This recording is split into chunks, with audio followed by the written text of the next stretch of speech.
இரும்புலிக்குறிச்சி அன்னை அஞ்சலை அம்மாள் நினைவேந்தல் படத்திறப்பு விழா. தமிழர் நீதிக்கட்சி நிறுவனர் சுபா இளவரசன் இரங்கல் உரையாற்றினார்.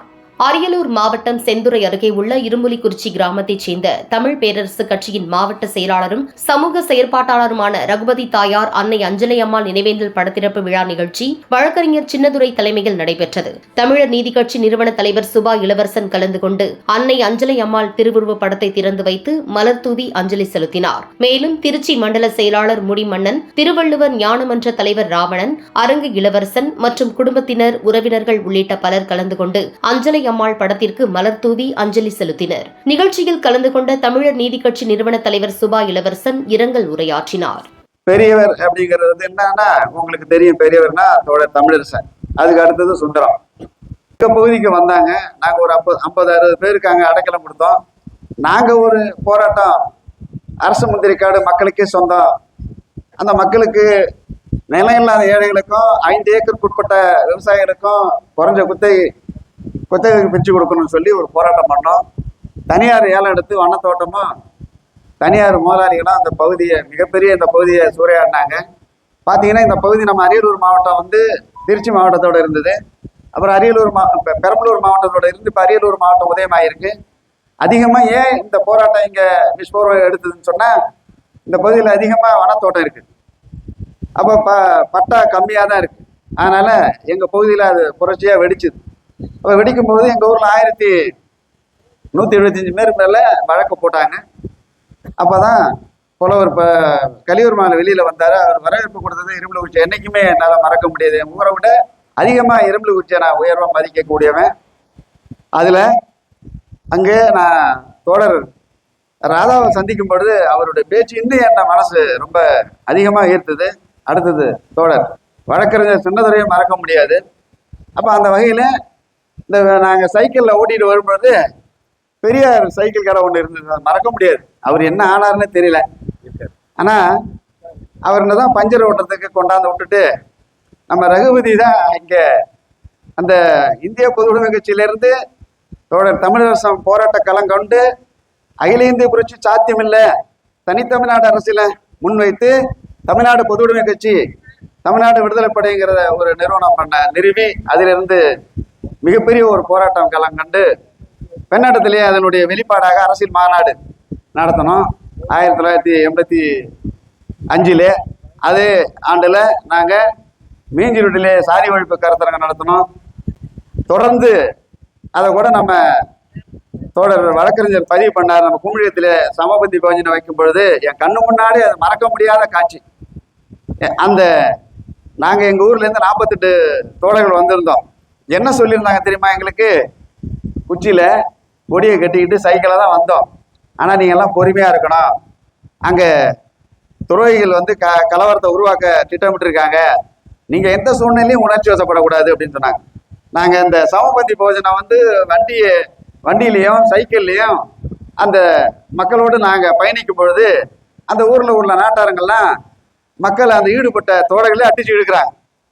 நாங்கள் துட்டிக்கிறோம். என்னது இந்திய அரசியல் சட்டத்தில் என்ன இருக்கு? அனைவரும் சமம்னு இருக்கு. நீங்க புத்தகம் படிக்கும் போது பாருங்க, நம்ம புத்தகத்துல என்ன சொல்லியிருக்கிறாங்க?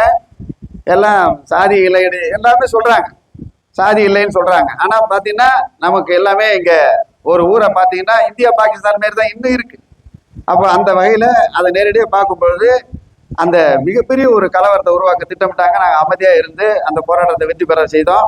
அதுபோல குமிழியத்தில் ஏரி வெட்டும் போது எனக்கு அப்போது ரொம்ப வெயில்ல ரொம்ப கடுமையாக அந்த ஏரி வெட்டி மக்களுக்கு ஒரு பயனுள்ளதா ஒவ்வொரு வழிகாட்டுதலும், அது போல கோவத்தில் வந்து ஏரி வெட்டினோம், கிணறு வெட்டினோம்.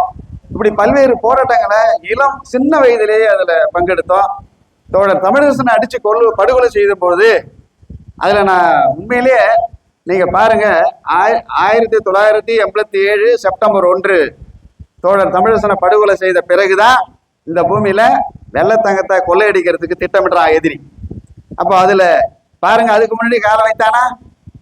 காலை வைக்கல. ஏன்னா அந்த தமிழரசனுக்குன்னு ஒரு அப்பவே மிகப்பெரிய ஒரு தோழர் எங்கள் முந்திரிக்காட்டில் உட்காந்து வகுப்பு எடுக்கும் போது ஊருக்கு தெருமுனை பிரச்சாரம் பண்ணும் பொழுது சொல்லுவாங்க, அவர் ஒரு சாதாரண உழவனை போல, உழைப்பாளி போல அப்படியே அவர் தமிழரசன் ஒரு பொறியியல் படித்தவர். அவர் பாருங்க, அப்படியே அழுக்கு வேட்டி சட்டையை கேட்டுக்கிட்டு மக்களோட மக்களாக உட்கார்ந்து எப்படி இவங்க கலைக்குழு நடத்துறாங்க, தெருமுனை பிரச்சாரத்தை எப்படி நடத்துறாங்கன்னு ஆய்வு பண்ணவர். அப்போது எங்க ஊர்லலாம் ஆய்வு பண்ணும்போது அவர் பெரியவர்னு சொல்லிட்டு உட்காந்து இந்த பகுதியில எந்தெந்த வகையெல்லாம் அந்த மக்கள் பாதிக்கப்படுறாங்க அப்படிங்கிறத ஆய்வு பண்ணி அதுக்கு ஏற்றது போல மக்களுடைய உணர்வுகளை மதிச்சு தான் அந்த போராட்டத்தை நடத்தி அகில இந்திய புரட்சி சாத்தியமில்லை, தனித்தமிழ்நாடு தான் சரியான தீர்வு, அந்த அடிப்படையில தான் நீ பாத்தீங்கன்னா மொழி வழி மாநிலம் ஆங்கிலேயன் வணிகத்துக்கு தான் வந்தான். இங்க வந்து என்ன பண்ணான், அவன் வந்து பிரிட்டிஷ் இந்தியான்னு 556 சமஸ்தானங்களை ஒன்றிணைச்சு சூழ்ச்சியா வந்து அவனுடைய சுரண்டல் மேலாதிக்கத்துக்காக இங்க பிரிட்டிஷ் இந்தியான்னு வச்சான். ஆனா அவங்க போகும்பொழுது பிரிட்டிஷ் இந்தியாவை பாகிஸ்தான்ல கொடுத்துருப்பிட்டான். பாகிஸ்தான்ல இருந்து பங்களாதேசம் பிரிஞ்சு போச்சு. பாருங்க, நேரு வந்து ஹிந்தி திணிப்பை கொண்டு வந்ததால நம்ம தமிழ்நாடு ஹிந்தி எதிர்ப்பு போராட்டத்துல பங்கெடுத்தது. 375 பேர் படுகொலை செய்யப்பட்டோம். அப்போ பாருங்க, பாகிஸ்தான்ல இருந்து பங்களாதேஷ் பிரியும் போது என்ன ஆச்சு, மிகப்பெரிய ஒரு போர் நடத்தி பங்களாதேஷ் தனியாக போயிடுது. அப்ப அவனுடைய பாகிஸ்தான் ஆதிக்கத்திலிருந்து பிரிஞ்சிச்சு. அப்ப நம்ம தமிழ்நாடு இன்னைக்கு என்ன நிலை இருக்கு, இன்னொன்னு ஆங்கிலேயனுடைய ஆட்சி முறை எப்படி இருக்கோ அது அவன் போட்டு விட்ட கருப்பு கோட்டு காக்கி சட்டை அப்படியே தான் இருக்கு. இன்னும் ஆங்கில மொழியில நீங்க தேர்ச்சி பெற்று தேர்வு எழுதி தேர்ச்சி பெற்றாதான் நீங்க அடுத்த வகுப்பு போக முடியும். நீங்க தமிழ்ல தேர்ச்சி பெற்று அடுத்த வகுப்பு போக முடியாதுங்க. எவ்வளவு கொடுமை இருக்கு பாருங்க. இன்னும் ஆங்கில நடைமுறை தான் அப்படி இருக்கு. தமிழ்நாடு சட்டசபையில அந்த ஆங்கில மொழி ஆட்சி மொழி சட்டத்தை கொண்டு வந்திருக்காங்க. அப்ப இத்தகைய சூழ்நிலையில தான் அதாவது மனித குலத்துல வானிலையிலிருந்த சிந்தனை தோன்றுது. அந்த அடிப்படையில் தான் தமிழரசனுக்கு வந்து நம்ம தனித்தமிழ்நாடு அரசியலை முன்வைத்தார். அப்ப இது தமிழினத்துக்கு மிகப்பெரிய ஒரு வரலாறு உண்டு. நம்ம இந்த இரும்புலிக்குறிச்சினாலே இங்க பாருங்க, இந்த இரும்புலிக்குறிச்சி கிராமம் அமைந்திருக்கிற ஊருடைய இந்த மாவட்டத்தினுடைய வரலாறு பாத்தீங்கன்னா, இது திருச்சி மாவட்டத்திலிருந்து பெரம்பலூர் மாவட்டத்திலிருந்து அரியலூர் பிரிஞ்ச இந்த தெற்காசிய தலைநகரமாக இருந்த கெங்கண்ட சோழ அந்த பெரிய கிட்டத்தட்ட 1000 ஆண்டுகளுக்கு முன்பு மிகப்பெரிய ஒரு தெற்காசிய தலைநகரமாக இருந்த மண். அப்படியேப்பட்ட இந்த பகுதியில இந்த கிராமம் ஊருக்கு பேருக்கு தகுந்த மாதிரி ஊர் இருந்தது. எல்லாருமே அடைக்காத்து ஆதரவு கொடுத்தது.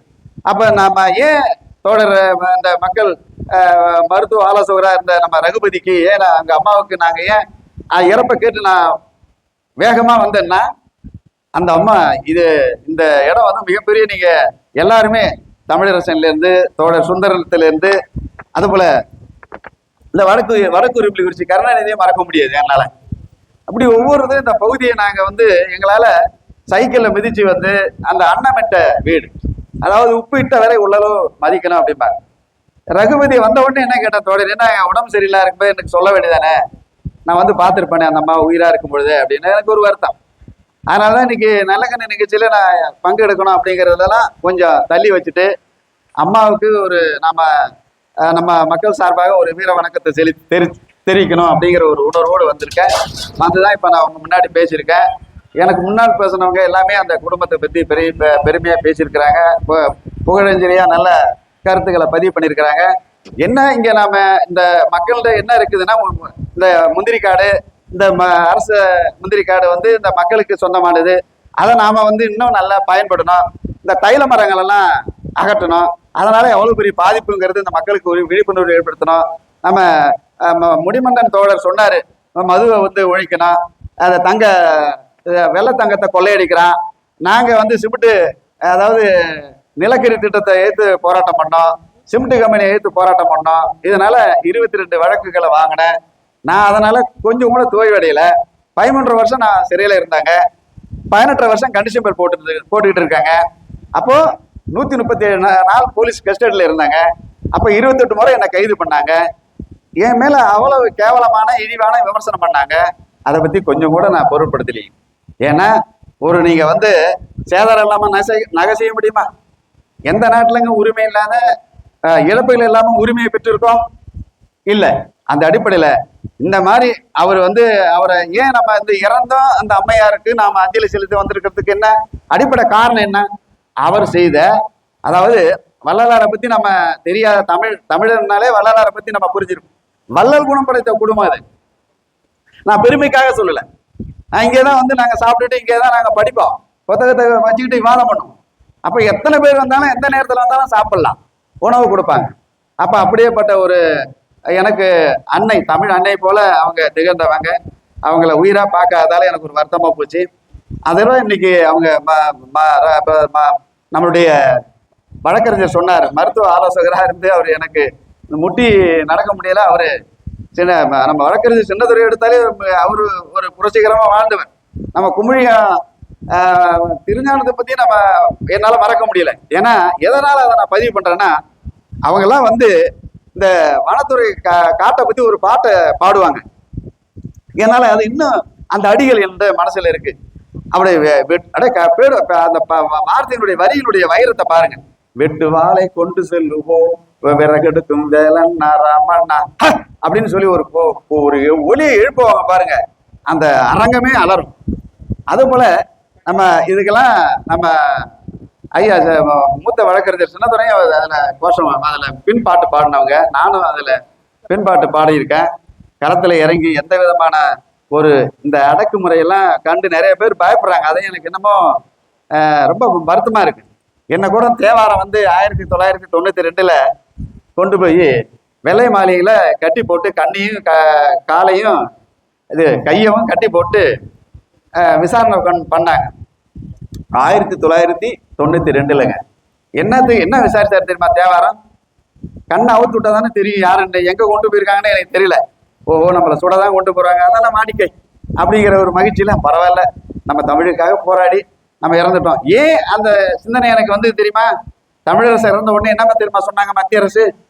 தமிழ்நாடு விடுதலை படையை அழித்து விட்டோம், தமிழினத்துக்காக போராடிய தமிழரசனை கூண்டோடு அழித்து விட்டோம், நம்ம தமிழ்நாடு பொதுவுடைமை கட்சியும் கிடையாது, தமிழ்நாடு விடுதலை படையும் கிடையாது அப்படின்னு கொக்கரிச்சான். அது என்னால ஜீரணிச்சிக்க முடியல. நாங்க தெற்காசியாவை ஆண்ட பரம்பரை, உலகத்துக்கே ஒரு வழிகாட்டியா வாழ்ந்த ஒரு இனம் தமிழ் இனத்தை பார்த்து சொல்றான். அப்ப அவன் என்ன எதனால இவ்வளவு பெரிய மக்கள் அடிச்சு படுகொலை செஞ்சாங்கன்னு சொன்னா பதிவு பண்றான் பாருங்க. அப்ப இங்க இருக்கக்கூடிய வெள்ளத்தங்கத்தையும் கருப்பு தங்கத்தையும் கொள்ளையடிக்கிறதுக்கு அதிகமா கனி வளம் செழித்த ஒரு மாவட்டம் நம்ம அரியலூர் மாவட்டம். இந்த அடிப்படையில தான் நாங்க வந்து அதுல இருந்தா நான் அந்த எங்க ஊர்ல இப்ப நம்ம வழக்கறிஞர் சொன்னார் பாருங்க, முந்திரி காட்டு சொசைட்டி பெர்சென்டா இருந்தேன். 22 லட்சம் லாபத்துல கொட்டை வரவு செலவு பண்ண அந்த மக்களுக்கு வந்து ஒரு 7 லட்சம் மக்களுக்கு பிரிச்சு கொடுத்தோம். மீதி வந்து நம்ம தோழருடைய வழக்குக்காக ஒதுக்கணும். ஒதுக்கி அப்பொழுது மிகப்பெரிய ஒரு வளர்ச்சி திட்டத்தை நான் எல்லா பகுதியிலையுமே இந்த மக்கள் மத்தியிலே எல்லாருக்கும் வேலை வாய்ப்பு ஏற்படுத்தணும், இந்த முந்திரி தொழிற்சாலையை உருவாக்கணும், முந்திரி கொட்டையை உடைக்கணும், அந்த பருப்புல எண்ணெயை பிழியணும், முந்திரி பழ சாரை பிழியணும் அப்படின்னு கோவாலாம் போயிட்டு வந்தோம். நான் சொசைட்டி பிரசிடண்டா இருக்கேன். அப்ப தமிழரசு இறந்த உடனே எனக்கு அதுல இருக்க பிடிக்கலைங்க. நானா தூக்கி எறிஞ்சிட்டு வெளியே வந்தேன். அப்பதான் இங்க ரகுபதி வீட்டுக்கு வந்து தோழர் சுந்தரத்தை சந்திச்சு இங்கதான் வந்து நம்ம உட்காந்து ஆலோசனை பண்ணோம். அப்போ அதுல இருந்துதான் நம்ம அவருக்கு எப்பொழுதுமே வந்து ஒரு என்ன எல்லாம் நீங்க பார்க்கலாம், உலக மனித குலத்தை வந்து இன்னைக்கு 875 கோடி 900 கோடி கிட்டத்தட்ட நெருங்குதுங்க. குறையெல்லாம் மனிதனே இருக்க முடியாது. நீங்க 100க்கு 100 குறையே உங்களை சொல்லல அப்படின்னு நீங்க உங்களை ஒன்றும் குறை சொல்லன்னு வச்சுங்களேன், நீங்க கூடு முட்டை தான். நீங்க ஒண்ணுமே எந்த விதமான ஒரு விமர்சனமும் இல்லைன்னு வச்சுக்க பதறுதான். அப்ப நீங்க செயல்பட விமர்சனம் வரும். அப்ப குறை சொல்லுவாங்க. குறை சொல்றவங்களை பாத்தீங்கன்னா, இப்ப நீங்க ஒரு தெருவில் இருந்து இன்னொரு தெருவுக்கு ஒரு நாய் போச்சுன்னா குலைக்குது. அப்ப அதுக்காக நாம வெளியிலே நம்ம வீட்டை விட்டு வெளியே வந்தாலே நாய் குலைக்கும். ஐயோ நாய் குலைக்குதே, நம்ம வீட்டிலே இருக்கலாம் அப்படின்னு நம்ம பயந்துகிட்டு இருந்தோம்னா, அப்ப நம்ம உயிர் உதயம் பெறும் போதே மரணத்தை சுமந்துக்கிட்டு தாங்க உயிர் உதயம் பெறுது. நம்ம எதுக்குங்க பயப்படணும்? நம்மளை ஒட்டி இயற்கையினுடைய விதி. அந்த அடிப்படையில இந்த ஊர்ல ஒரு எல்லா துறையிலையும் நம்ம சங்க இலக்கியங்கள் ஐம்பெரும் காப்பியங்கள்லாம் பார்க்கும் பொழுது நாம ஏன் இந்த அளவுக்கு இன்னும் அடிமையா இருக்கிறோம்? நம்ம மொழியில ஆரம்ப கல்வி முதல் ஆராய்ச்சி கல்வி வரைக்கும் நம்ம பாடத்திட்டத்துல எதுவுமே எல்லாமே இன்னைக்கு ஆங்கிலம் குளோச்சுது, ஹிந்தி குளோச்சுது, இன்னைக்கு கோயில்கள்லாம் சமஸ்கிருதம் குளோச்சுது. நீங்க எல்லா ஊர்களையும் பாருங்க, எல்லாமே ஐயரை வச்சுதான் வழிபாடு நடத்துறாங்க. இவர் தோழர் தான், அவரு பகுத்தறிவு சிந்தனை முற்போக்கு எண்ணம் உள்ளவர், பொதுவுடைமை சிந்தனையாளர். அதனால இன்னைக்கு நம்மளை போல உள்ளவங்கள முற்போக்கா அதிகமா முற்போக்கு ஆளர்களை உருவாக்குன ஊருங்கிறதால ரகுபதி வந்து அதுக்கு ஒரு முன்னோட்டமா இருந்ததால நானே இந்த இடத்துக்கு வந்து அம்மாவுடைய இறப்பு நிகழ்ச்சியிலையும் பட திறப்பு நிகழ்ச்சியிலையும் நான் வந்து பங்கெடுத்துக்கிறேன். இந்த ஊரை என்னைக்குமே மறக்க முடியாது. அதனால நீங்க பாருங்க, எல்லா துறையிலையும் இந்த ஊர்ல ஆள் இருக்காங்க. நம்ம பேராசிரியர் வீரமணி இங்க இருக்கிறார். அவரெல்லாம் வச்சு நான் 2001 மிகப்பெரிய ஒரு இது கலைக்குழு உருவாக்கணும். அவரும் நானும் அந்த இறப்பு நிகழ்ச்சியில நாங்க பார்க்கும்போது பேசும்போது சொன்னேன், நம்ம தமிழ் இசையை வளர்க்கணும் ஐயா, அதுக்கு முன்னுரிமை கொடுங்க, நம்ம இங்க இந்த எல்லா ஊர்லயும் கலைக்குழு உருவாக்கணும் அப்படின்னு சொன்னேன். ஒவ்வொருத்தரும் நம்ம முயற்சி எடுத்தாலே எல்லாமே திரும்ப நாம ஒன்றுபட்டா போதும். இப்ப நம்ம முடிமன்னன் ரொம்ப வேதனையோட சொன்னார், என்ன யாரும் வரமாட்டாங்கிறாங்க, போராட்டத்துக்கு வரமாட்டாங்கிறாங்கன்னு. நாங்க அந்த மதுராங்கிற கிராமத்துல கல்லும் சோறும் நாங்க ரொம்ப கஷ்டப்பட்டோம். அதாவது எப்படின்னா, அது அப்பெல்லாம் டிஎஸ்பிட்டில 4 பேர் 3 பேர் போய் அங்க உட்காந்து மக்களோட மக்களா பிரச்சாரம் பண்ணி அந்த கூட்டத்தை பண்ண ஒரு 175 ரவுடிகளை வச்சு எங்களை அடிச்சான். அப்போ தோழர் லெலினுடைய அங்க பெண்ணாடம் லெலினுடைய அப்பாவையும் லெலினுடைய தம்பிகளையும் எங்க குடும்பத்துல உள்ளவங்களையும் ஆசிரியர்கள்லாம் பங்கெடுத்துக்கிட்டாங்க. தோழர் மணிவாசங்க இவங்கெல்லாம் அடிச்சு மண்டையை உடைச்சு நிறைய பேர் மேல கேச போட்டாங்க. அப்ப என்ன சொல்றாரு பாருங்க, இப்ப அவரு ஒரு காவல்துறையில இருந்தவர் தான். என்ன சொல்றாரு பாருங்க, இது என்ன ஜனநாயக நாடா, அனுமதி கொடுக்கல. எங்க இவங்கெல்லாம் வந்து அதிகாரத்துல வந்த ஒரு அவங்க அனுமதி எங்க கொடுக்கறது?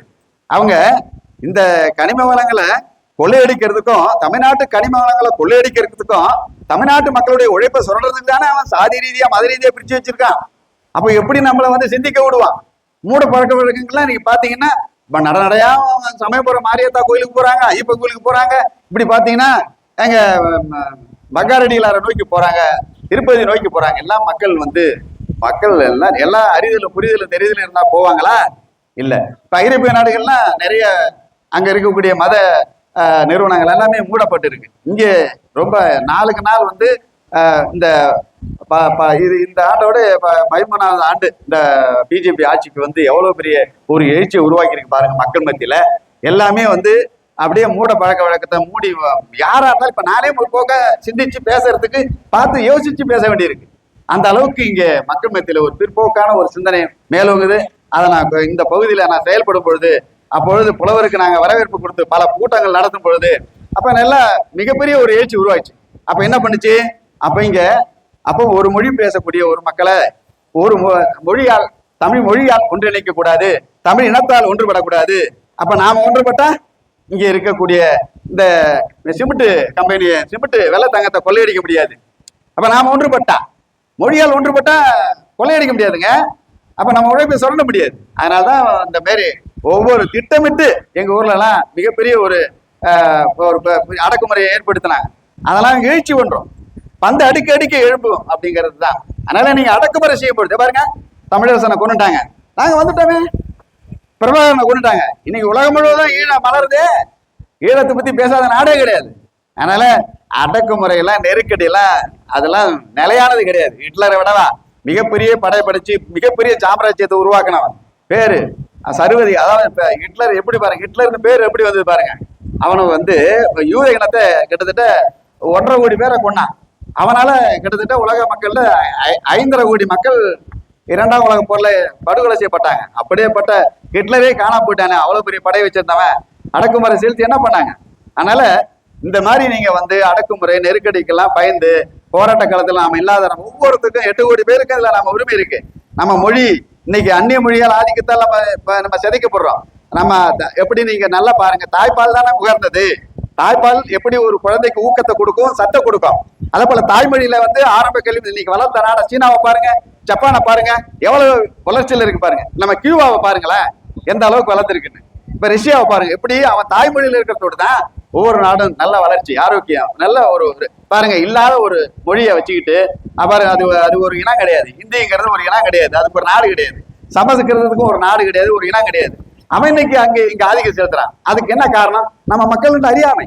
இவர் என்ன சேப்பு துட்டை போட்டுக்கிட்டு ரகுபதி கூப்பிட்டாருன்னு சொல்லிட்டு அந்த அம்மாவுக்கு ஒரு அஞ்சலி செலுத்திட்டு போகணும் இல்லாத இவர் என்ன இந்த மாதிரி எல்லாம் பேசுறாருன்னு நீங்க நினைக்காதீங்க.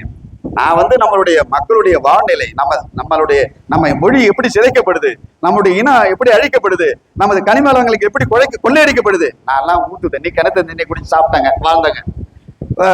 உணவே மருந்தா சாப்பிட்டு வாழ்ந்தாங்க. கம்பு கேழ்வரகு வரகு சோளம் எள்ளு கொள்ளு எல்லாம் சாப்பிட்டாங்க. இன்னைக்கு என்ன நிலைமை இருக்கு தெரியுமா? அப்படியே எல்லாமே உணவே விஷமா மாறி போச்சு. அப்ப நான் கிணத்து தண்ணி ஊத்து தண்ணி ஆத்து தண்ணி இன்னைக்கு பாருங்க எல்லாம் பாட்டு தண்ணியா வந்துச்சு. என்ன காரணம்? அப்ப தண்ணியை மாசுபடுத்திட்டாங்க, மண்ணை மாசுபடுத்திட்டாங்க. அப்ப இந்த சூழ்நிலையில இந்த மாதிரி ஒரு நிகழ்வுல எல்லாருமே வந்து இன்னும் நீங்க வந்து கல்யாணம் இந்த மாதிரி துக்க நிகழ்ச்சி எல்லா நிகழ்ச்சியிலையும் வந்து என்ன பண்றாங்க, அந்த மூணூர் போட்ட ஐயரை கொண்டாந்து உட்கார வச்சாதான் இவங்களுக்கு மோட்சம் பிறக்கணுங்கிறதுலாம் மிகப்பெரிய மடத்தனம். அப்ப இந்த அரசாங்கம் அதை ஊக்கப்படுத்துது. கோயில் நிகழ்ச்சியெல்லாம் ஒவ்வொரு ஊர்லயும் நூலகத்தை உருவாக்கி மக்களுக்கு வேலை வாய்ப்பை ஏற்படுத்தணும். அப்ப அவங்களுக்கு அறிதல் புரிதல் தெரிதலை ஏற்படுத்தினா இந்த மக்கள் இந்த அளவுக்கு ஒரு இடைவெளி இருக்காது. இன்னும் பாத்தீங்கன்னா ஒவ்வொரு ஊர்லயும் இடைவெளி இருக்குது. மக்கள் மன அழுத்தம் ஏற்படுது. அப்ப இந்த போராட்டத்தை இந்த மாதிரி கருத்துக்களை ஜனநாயக ரீதியான போராட்டத்தை ஊக்கப்படுத்தணும். இப்ப அவர் ஒரு பதிவு பண்றாரு. பாருங்க, ஒரு ஜனநாயக ரீதியான ஒரு அமைப்பு. எனக்கு வடமலை என்னுடைய தோழர் தமிழரசனுக்கு எனக்கு அடைக்கலம் கொடுத்தவர் அவருடைய மகன் தான் கௌதமன், இயக்குனர் கௌதமன். அவரு கட்சியில இருந்து ஒரு தமிழை வந்து கட்சியை தொடங்கி ஒரு சிமெண்ட் கம்பெனிக்காக ஒரு தட்டி வைக்கிறதுக்கு அனுமதி கொடுக்கலன்னா என்ன ஜனநாயகம் அப்படின்னு ஒரு கருத்தை பதிவு பண்றாரு இந்த இரங்கல் நிகழ்ச்சியில. எவ்வளவு வேதனையா இருக்கு பாருங்க. அப்ப இந்திய அரசு சட்டத்துல நமக்கு என்ன இருக்கு? பேச்சுரிமை, எழுத்துரிமை, சங்கம் வச்சு போராட உரிமை இருக்கு. ஒவ்வொரு குடிமக்களுக்கும் அது தெரியல. நம்மளுடைய வரிப்பணத்துல இருந்தா இந்த மத்திய மாநில அரசு. நீங்க ஆகாயத்திலிருந்து வந்து குதிச்சுட்டு நினைக்காதீங்க. இப்ப என்ன தேவார என்ன கேட்டாரு தெரியுமா? கொண்டு போய் கண்ணை கட்டிக்கிட்டு நீ யார் முதல்ல என்ன கண்ணை ஊத்துடியா அப்படின்னு கேட்கும்போது, என்னடா கவுத்துடுறான் இவனடா சொல்லுவான் அப்படின்னு கண்ணை அவுத்துட சொன்னார்.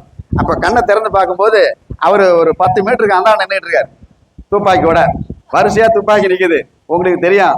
அப்ப டிஜிபி ஆபீஸ் அது என்ன சொல்றாரு? உனக்கு என்னடா பிரச்சனை? எதுக்கடா காவல்துறை முற்றுகையிட்டு போராட்டம் பண்ண அப்படின்னு ஒரு பெண்ணை பெரிய அவமானப்படுத்திட்டாங்க. ஏடா எம்எல்ஏ கற்பழிக்கலையா? எம்பி அமைச்சர்கள்லாம் கற்பழிக்கலையா? என்னடா பண்ணல? உனக்கு என்னடா பிரச்சனை? அதுக்கெல்லாம் நீங்க தாங்க சட்டத்துல நீங்க தான் கைது பண்ணணும் அப்படின்னு. உன்னெல்லாம் சுட்டு கொல்லணும்டா.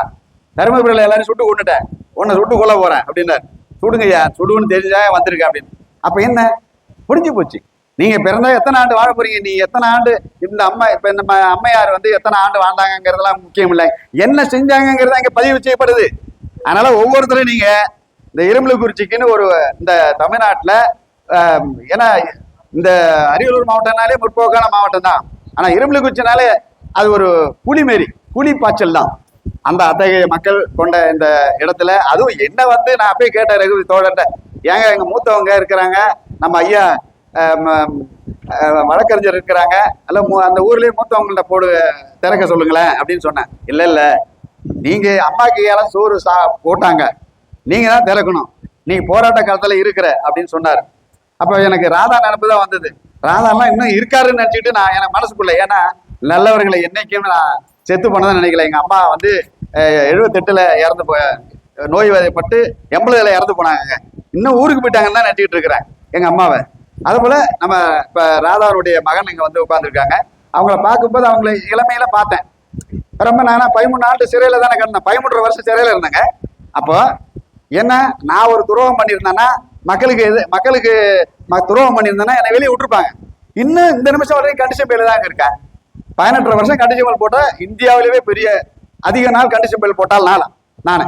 ஏன்னா தமிழன், பச்சை தமிழன், இந்த மண்ணுக்கு சொந்தக்காரன். இந்த தமிழ் உணர்வோட தன்மானத்தோட பேசக்கூடாது. ஏன்னா தமிழனை கண்டாலே அவ்வளவு பயம். தமிழ் மொழியில பாருங்க அரசு ஆணையெல்லாம் வருது, தமிழ் மொழியில வரல. அப்ப இந்திய எதிர்ப்பு போராட்டத்தை நடத்தின மக்களுக்கு என்ன மரியாதை? இப்ப மொழி பொருத்தியாகிகளுக்கு நல்லா எல்லா கட்சியும் வீர வணக்கம் செலுத்துறாங்க. ஆனா தமிழ்ல மட்டும் எந்த அரசு ஆணையம் வராது. மத்திய அரசு ஆணையிலே போட்டிருக்கான், அவங்கவுங்க தாய்மொழியில அரசு ஆணையம் போடணும்னு சொல்லி. இங்க எல்லாம் வர்றது எல்லாமே ஆங்கில மொழியில் தான் வருது. அப்படி இந்த மண்ணுல, இந்த பூமியில, இந்த ஊர்ல எனக்கு மட்டும் இல்லை, இது எல்லாமே ஒரு வேடந்தாங்கல் மாரி. அந்த அம்மையாருக்கு தமிழ் இன மக்கள் சார்பாக வீர வணக்கத்தை கூறி நிறைவு செய்கிறேன். நன்றி, வணக்கம்.